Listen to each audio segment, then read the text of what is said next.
Welcome to Trailblazers. Today I'm here with Usman from Oro. Usman, can you kind of tell us what Oro is? Hey, so yeah, well. Firstly, thank you for having me on. We're building digital gold infrastructure, and so what I mean by that is we have an issue at the heart of our project, which tokenizes the asset, but we're also building the rails to make the asset more useful, more productive, and more accessible. And so the rails are both on a demand side, allowing any institution to be able to offer gold-backed products.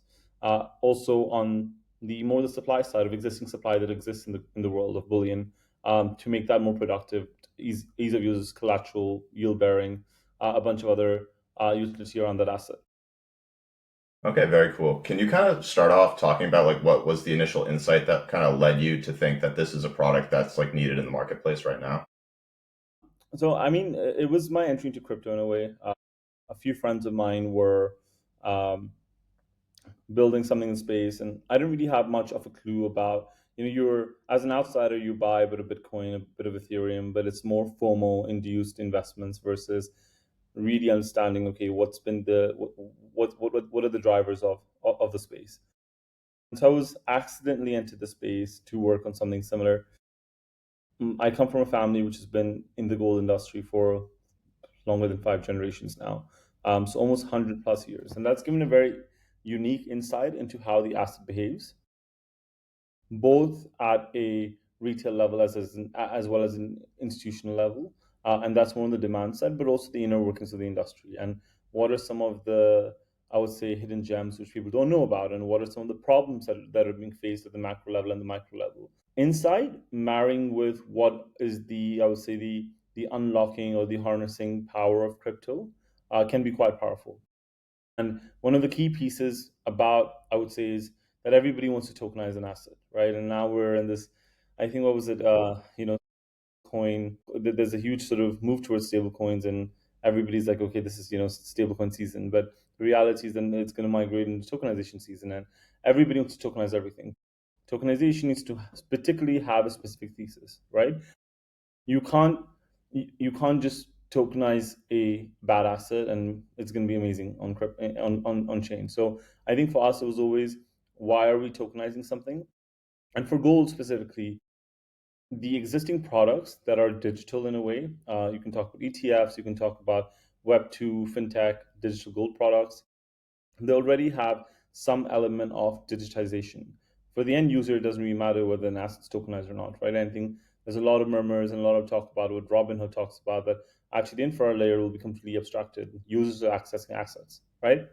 Um, and specifically for gold, it's like, if I'm just getting, and I think, if I'm just getting gold exposure on chain, is that really unlocking much? And I don't believe it does. If I can get an ETF exposure, or if I'm getting Pax Gold exposure today, am I really getting much more utility? Probably not. It's useful for guys who have on-chain capital and who don't want to off-ramp it, and so they can park it directly on chain in the asset they want. But aside from that, that's it. And so the way I think about at least tokenization, the biggest sort of insight was, hey, there's three use cases that can really unlock accessibility. Number one is that, irrespective of the digital gold products out there, gold as an asset is not as easy accessible as people think it is. We're moving to this world where this asset is going to be more and more in demand, just like Bitcoin will be. And one of the ways to provide access to this asset is via tokenization. The reason why I say that is, there's very few developed retail gold markets in the world, and there's even fewer institutional gold markets in the world. So to access this asset from a global lens is not very easy. Much more as well is that the governments put huge amount of restrictions on gold imports, because as you can imagine, gold imports can be very onerous and current account deficits. So large amounts of countries are already running high inflation, running huge current deficits, don't really want to incentivize gold imports at the root, because that can be quite onerous. And so we think tokenization, particularly if you base yourself out of key supply centers where you have access to large amounts of supply, can be a great way to provide access to people globally. And similar to the stablecoin analogy, what stablecoins have done for dollars. And the second two or three insights are that gold as an asset has zero capital velocity, or near zero. It's also very difficult to use as collateral. Crypto can really help unlock a bunch of those things. It is also not yield bearing for most people, but there are aspects of gold which are yield bearing, available to sort of industry participants, or maybe in another second, imagine gold's version of accredited investors, right? Um, and so we're like, actually, a bunch of these problems can really be solved by putting the asset on chain, but it has to be done in a unique manner. You can just not put the asset on chain and it just be a custody wrapper, because frankly, that does not achieve anything. Okay, yeah, that's really interesting. So you kind of mentioned that you've kind of been in, or your family's been in the gold business for a long time, and there's like several other tokenized kind of gold products out there. What do you think, like, you uniquely understand that maybe the issuers of like these products are kind of Mhm. missing? I think a few things. A huge amount of respect, to be honest, for the existing products out there, because they're really quick. You look at both Pax and Tether Gold; they've done an immense job. I think for us, it was always taking a slight step back and seeing, okay, what are some of the things that can really be unlocked. I wanted people to get more than just gold exposure, and so for us, we as a protocol, we want to be DeFi native. I think that can really composability in crypto can really unlock quite a few things for the asset. Specifically, the ability to either have it use as collateral or build structured products on it. So I think that was, let's have a DeFi native approach compared to the existing products. I think the second piece is, are the one of the assets that we have in the in the Oro ecosystem is essentially a staked version of gold, and we can sort of run through it, but it essentially allows you to earn yield on the asset, right? And that, I think, is a big differentiator, because frankly, like when somebody tells you gold historically has always been a negative carry asset, because I buy the asset, I have to pay insurance on it, I have to pay storage fees on it, right? So here, the idea that, okay, we're positioning gold as a yield bearing asset is quite new. Number three is, I think it's also about that we're also building the rails around the asset. So I have an issuer, which is how you would see the existing gold tokens out there, and we have an issuer, we have a gold token, right? But I'm also building the plumbing around that asset, to allow that asset to be distributed easily, to allow that asset to be more productive and more valuable. And for us, that's a really core big differentiator, because there's nothing that stops me from working with other issuers in the future, right? We could work with Tether, we could work with Paxos, hopefully, but because I think that becomes a really interesting mode for us to build out as well. Yeah, that's really interesting. Yeah, I see how most of the current coins are kind of, they're held in a wallet, Yeah. and you get the exposure, but you're not really putting them in the lending markets or even like staking them like what you're doing and getting that external. And so if you're somebody who probably already has exposure to GLD, you're like, actually, what is more with this? Unless you're maybe, I just want to keep all my capital on chain. But we think, there should be, crypto needs to unlock more, or tokenization needs to unlock more. Stable coins have PMF for the simple reason that they are far better versions of holding a dollar on chain than in your bank account or in physical cash, because it just unlocks way more. And so every asset or every successful tokenization story will have the same principles. Okay. Yeah, that really makes sense because you don't want, yeah, you want to be able to kind of earn stuff, and obviously having a small piece of gold in your wallet's way easier than having a physical piece of gold. Well, I mean, for some circumstances. Um, so I kind of, I'm not sure if you guys are thinking about other stuff. Are you guys really just focusing on gold? Or are you ever going to think of doing more other metals, like maybe uranium or other things that are similar? Honestly, man, I'm not sure. I don't think so. I think that when we're talking about gold as an asset class, it's massive. You're talking about almost 20 trillion or even more now, of an asset class. So it's a big asset class. Maybe we might, in the future, but right now there's such a intense roadmap on just this specific asset, and there's a huge market and huge things that we can really unlock, not just for on the demand side, but also for people who already own the asset. So let's see. Who knows? Maybe in 2 3 years, who knows? But right now, really, the focus is just on gold. Okay, yeah, I guess this, so you have so much space to go before that even becomes a problem. Um, can you talk a little bit about like how your gold is custodied and kind of the legal structures around that and how that kind of works out specifically? I think for us, that was really the thing that's taken the longest, because it's also been the most important thing to do at the outset.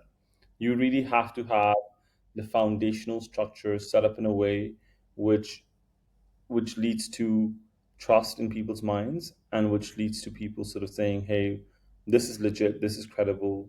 and it's easy to understand. There's nothing super complex going on here because, in a very simple sense, gold tokenization is not that difficult. Right? It's you have an asset. That asset needs to be bankruptcy remote. So whatever happens to the rest of the world, that asset's held legally by a bankruptcy foundation or bankruptcy entity, a bankruptcy remote entity, and that's what we've done. We've got an entity which is the legal owner of the gold, held, you know, in a foundation, and then we have a token issuer, and there's a link between the token and that gold, right? And that's a legal link that's been established. So essentially, the token holders have legal claim towards the gold. That's on more on the legal side, and I think that's been very much we need to do this the right way. On the physical side of stuff, the reality is that this is the gold industry already operates in a very sort of prudent and efficient manner with regards to this stuff, because there's a huge amount of gold that was already custodied with large custodians in the world, and so we're working with a broker who helps us access this asset. This gold is then custodied with large third-party custodians like Brinks, which are one of the most credible institutions in this space. And so the physical is held securely with insurance and everything that you want on top of it. The legal structure is clean as well, and then the additional layer is you have third-party proof of reserves.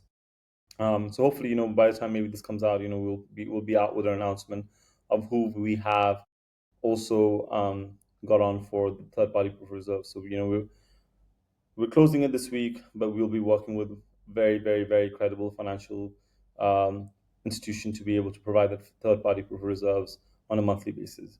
And so for us, those building blocks are so important because once we do it right and we do it at the outset, then it's like that standard is set, and then we can just build on top of that. Yeah, yeah, it definitely seems like the most important part, especially when you're getting started. So right now you guys are in private beta. Who do you think is going to be like the marginal holder of these tokens, or like who are you kind of looking to start kind of getting adoption from? Like crypto natives? Are you trying to get gold from off chain onto chain? Kind of how are you thinking about this? Our initial focus has been twofold. In a way, it's been when I think about our business, right? It's eventually I do think that there is demand for gold on chain from existing crypto natives, but it is not big enough, at least in my view, to warrant a huge, you know, venture backed business, right? Um, that being said, the on-chain world is going to keep on growing. So maybe we might get there at some point. But for now, our focus has been twofold.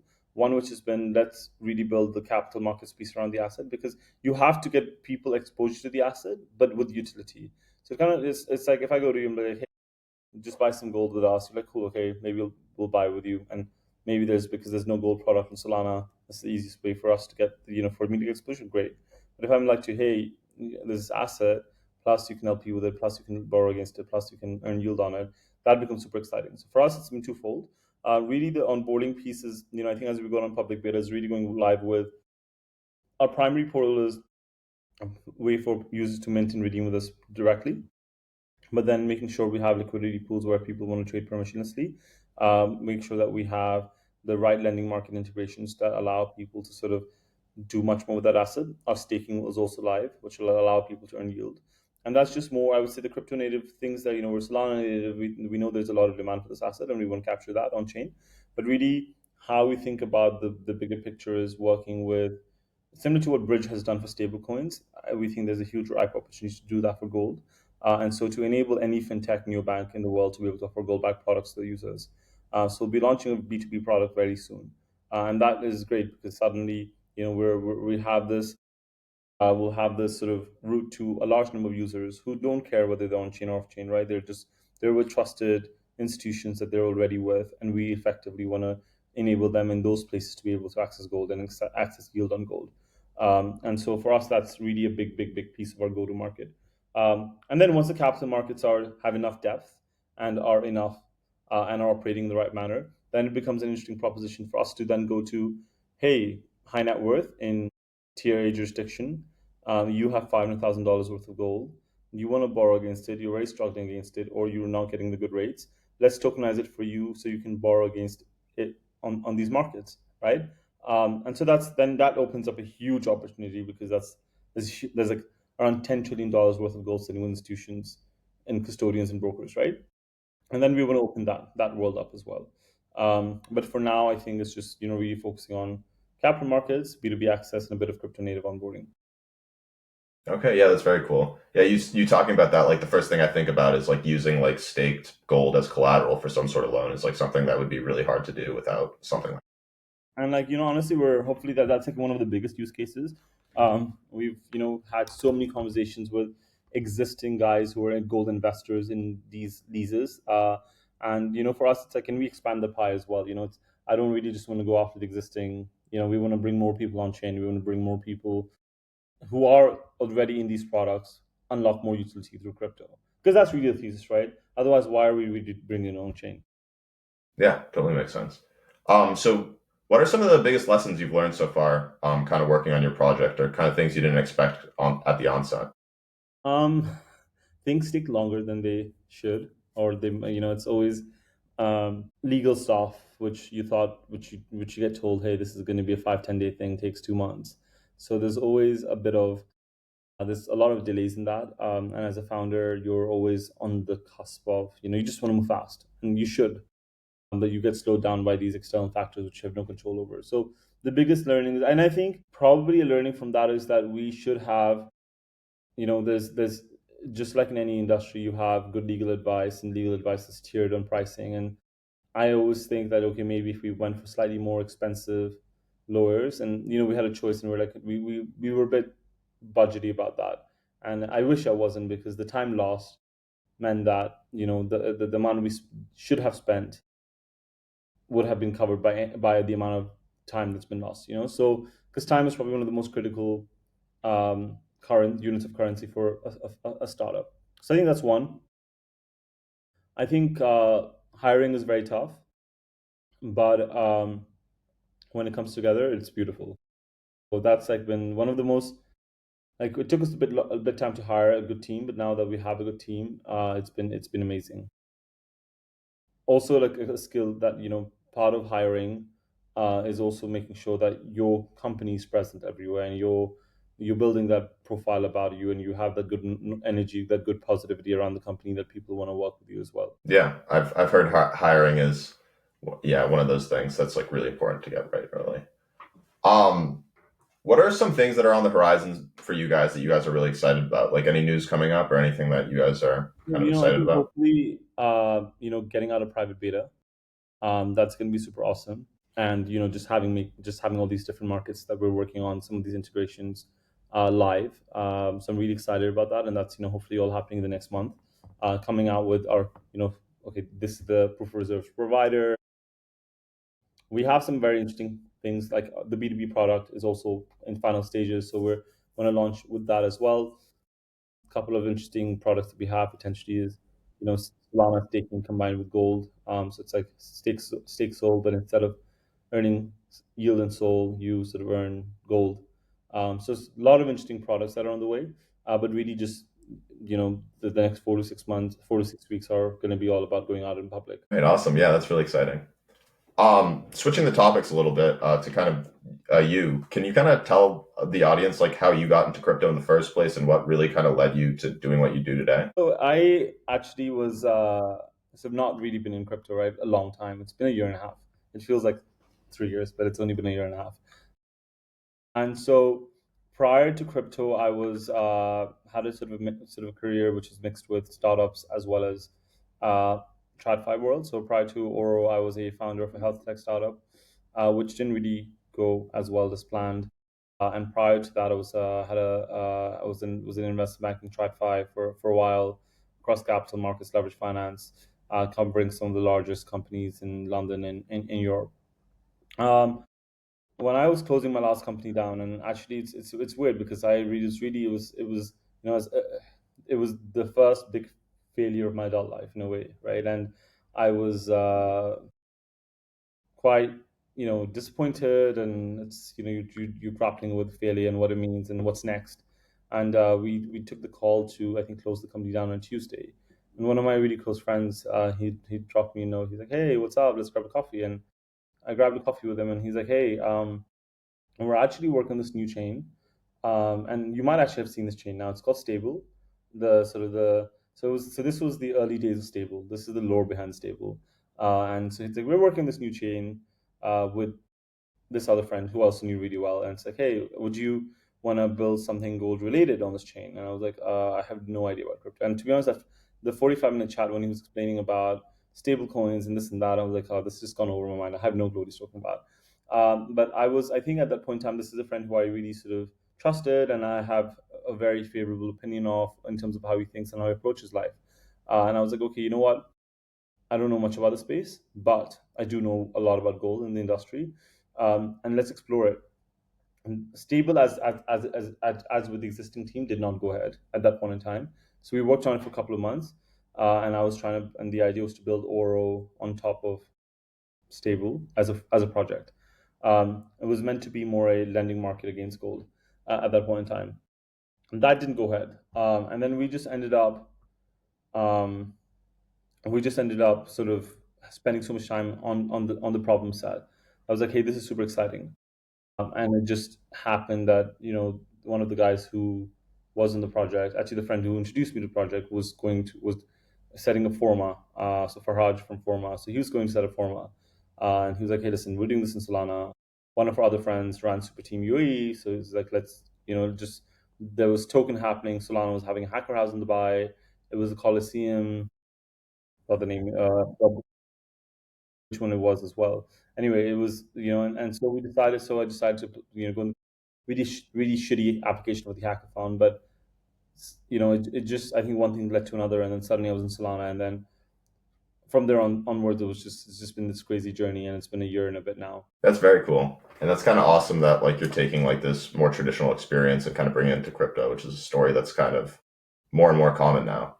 Um, can you kind of share like maybe besides what you're specifically working on, like what really kind of I guess initially excited you and it excites you today about what's happening in the crypto space? Yeah, I think what initially excited me was a lot about the diversity of people I met, and the number of smart people I met. And that really is interesting. I've always been a very ambitious person, but some additional layer of ambition was unlocked by working in the space and being around these incredibly smart, diverse thinking people. You can be in very smart industries, but generally there's a uniform way of thinking, and crypto has this beauty of it attracts this insane amount of diverse thought of mind, right? And that was awesome. And I think I've evolved as a person, and I've learned so much by just being around different kind of people. That was super exciting. I think Solana is amazing as an ecosystem, super helpful, super bullish. Everybody wants to help each other out, and it's very much PPP versus PvP, right? Um, what excites me now is having been in the space for such a long for a while now, like at least a year and a half, to I think understand the space so much more. Is that there's this insane amount of convergence that's happening between the different worlds that exist outside of crypto with crypto, and I think that's going to lead to a lot of magic, and it's going to lead to a lot of interesting outcomes at both the commercial level for companies, but also I think how people are going to be perceiving finance and assets. And I think if we set out what to do, what we'd end up achieving for gold, then we can really transform a large part of a historic asset class for that's been around for 5,000 years, but pretty much has been static, right? In the way it's evolved, in the way it's utilized across financial markets. And for me, that's like wow, it's like something that's been static for 5,000 years, and if you can really change something around that, that's insane. So that's exciting because that's going to be something that's just never been done historically. So that's really for me, it's like a big motivating factor. And also, I love the team that we're building with. I think it's such a rewarding job that you can bring a team together who's so mission aligned and vision aligned, that you have to fall in love with the journey as well. You can't just be like, hey, the outcome, because sometimes things are out of your control, right? But you can just love the journey and work with awesome people. Yeah, I think this is a great way to wrap things up. Thank you for sharing your insights about what you're working on. Awesome. Thank you so much for having me on. And yeah, I look forward to chatting later. Yeah.